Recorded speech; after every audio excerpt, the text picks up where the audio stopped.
Have you ever asked yourself what happened after Pablo Escobar died? Oh, and I don't mean the afterlife or anything like that. I'm talking about what happened to his wife, his daughter that he loved so much, his son, his cartel, and all that money he had. No one seems to talk about these things, and maybe no one cares, but we definitely do. So if you're just like us and you want to find out, well then buckle up, because we're taking you on a trip to Medellin, Colombia, to unravel all the happenings that came after the death of Pablo Escobar. Arguably the wealthiest drug lord to ever walk the earth. You don't want to miss this one, so sit tight and let's begin.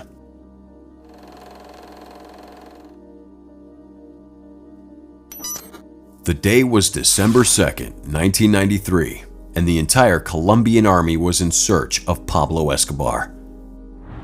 No, that's wrong. Half of Colombia was searching for him. I'm talking about rival cartels, a special force of lethal mercenaries called Los Pepes, and even his own family. They were all diving into the deepest and dirtiest corners of Medellin, looking for Pablo Escobar. Okay, pause. You're probably wondering, what the heck did I just say? Well, what I just described for you was the final hour or maybe even 30 minutes before Escobar died. He went into hiding after the Colombian government announced their plan to move him into a standard prison facility. But Pablo, being the stubborn and egotistical man he was, didn't want to go. At this point, the Colombian government and a group of paramilitary who weren't scared to cross the lines of morality and legality just the way Pablo had done, began a nationwide manhunt for him. Now, back to my story. Pablo, for the first time in his life, was celebrating his birthday outside the usual tradition of partying with his family.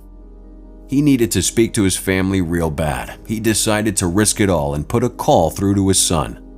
The Colombian government was able to intercept that call and pin it to a cell tower close to his location.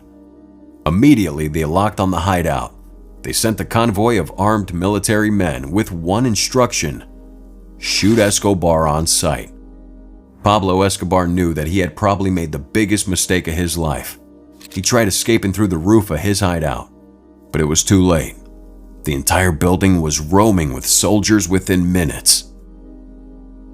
That, my friends, was how Pablo Escobar was found and eventually killed on a rooftop like a rat, with his most trusted bodyguard, El Limon.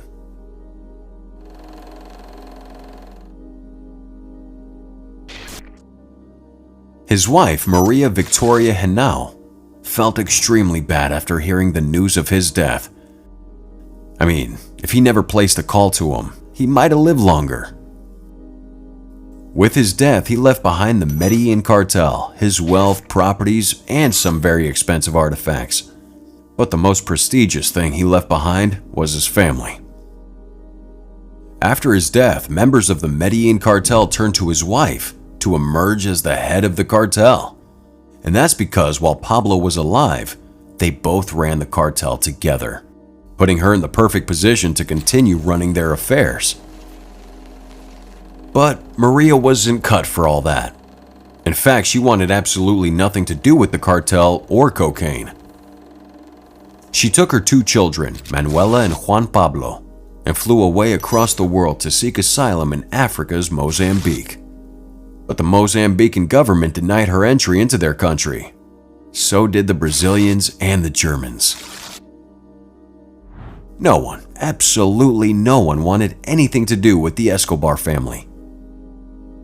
Through a few connections, she was finally able to gain entry into Argentina as a tourist. When Maria and the children entered Argentina, no one knew him, which was a good thing.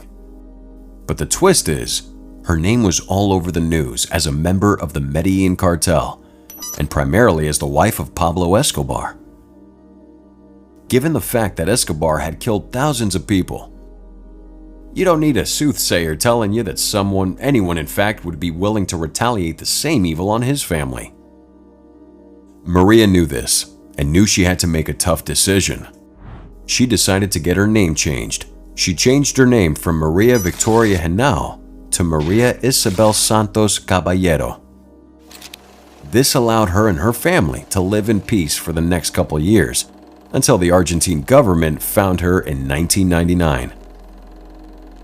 Eventually, Maria and her son Juan Pablo were arrested in 2000 for charges on money laundering.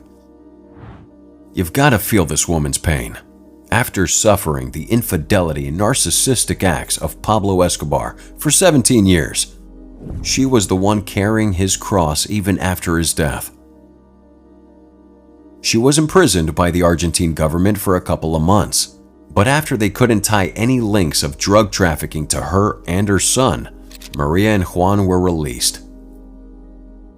Maria went on to live with her family hidden in Argentina for the next 2 decades before releasing her book, Mrs. Escobar, My Life with Pablo. On the other hand, Pablo's son couldn't live a peaceful life. He changed his name from Juan to Sebastian and released his own book, detailing the soft and kind-hearted side of Pablo Escobar. But that didn't stop people from coming after him. Most Colombians felt he was going to pull off an action movie sequel by avenging the death of his father. But Sebastian didn't like the diabolical things his father did. He went as far as condemning the Netflix series on Escobar, Narcos, saying the series glorified his father rather than condemning the evil he had done. Now, does that look like the kind of man that would want to take revenge? I certainly don't think so. And why would anyone want to take revenge for Pablo? Pablo was responsible for the killing of over 4,000 Colombians. The most sinister of his killings came when he killed over 40 underage girls, after one of them reported his cartel's sexual exploitations with teenage virgin girls to the police. Can you even believe that? It's totally insane to think anyone would do a thing like that, and Sebastian felt the same. In an interview, Sebastian narrated how he had escaped more than 9 kidnap attempts in Argentina. These attempts to kidnap him came after Forbes released a publication stating that Pablo Escobar left behind more than $3 billion. But one thing these people didn't realize is that all that money was left behind in Colombia after Pablo died.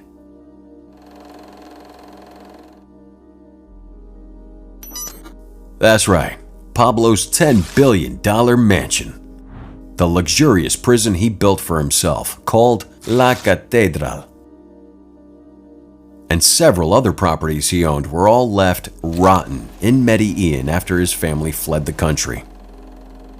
He had billions of dollars he couldn't take to deposit at the bank, so he did a different approach to store that money. I'm talking about stuffing millions inside his furniture, burying it underground, and just putting them in places that I bet Pablo himself couldn't even remember. But hey, that's what happens when you're the wealthiest drug dealer on the earth. In his prime, Pablo was responsible for 80% of the cocaine in America.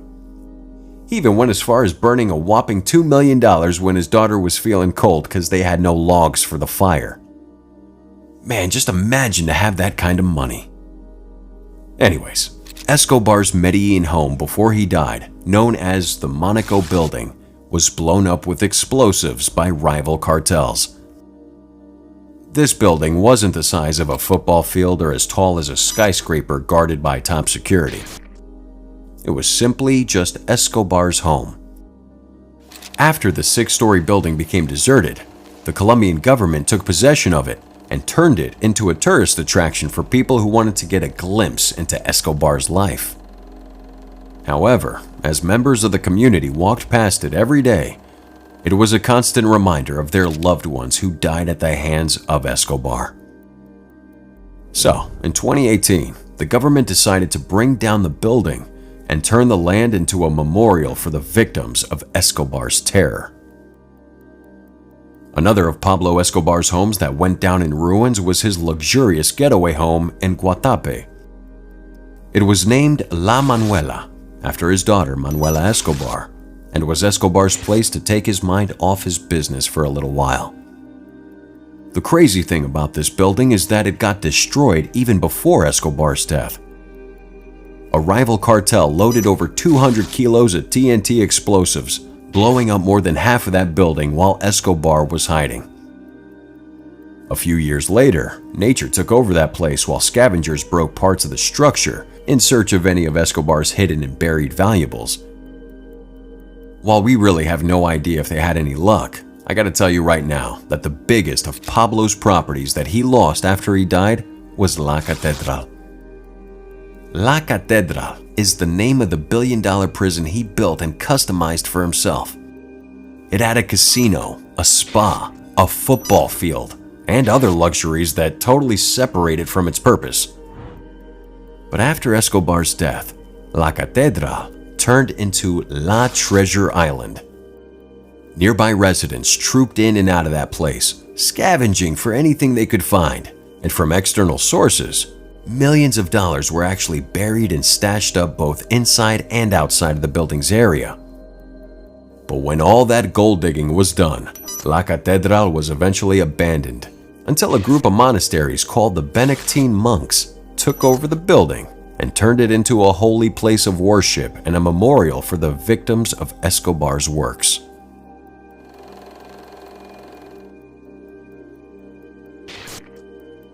Now, the big question you probably have on your mind is, what happened to his cartel? The Medellin cartel? Well, once the king and queen were gone, the entire cartel fell apart. Most of the members were imprisoned, while others were killed in cold blood. A few of the cartel members that were left had to seek refuge with rival cartels, like the Cali cartel. These rival cartels eventually took over cocaine exportation from Colombia to the US and other parts of the world. But not all of Escobar's fortune was looted or deserted.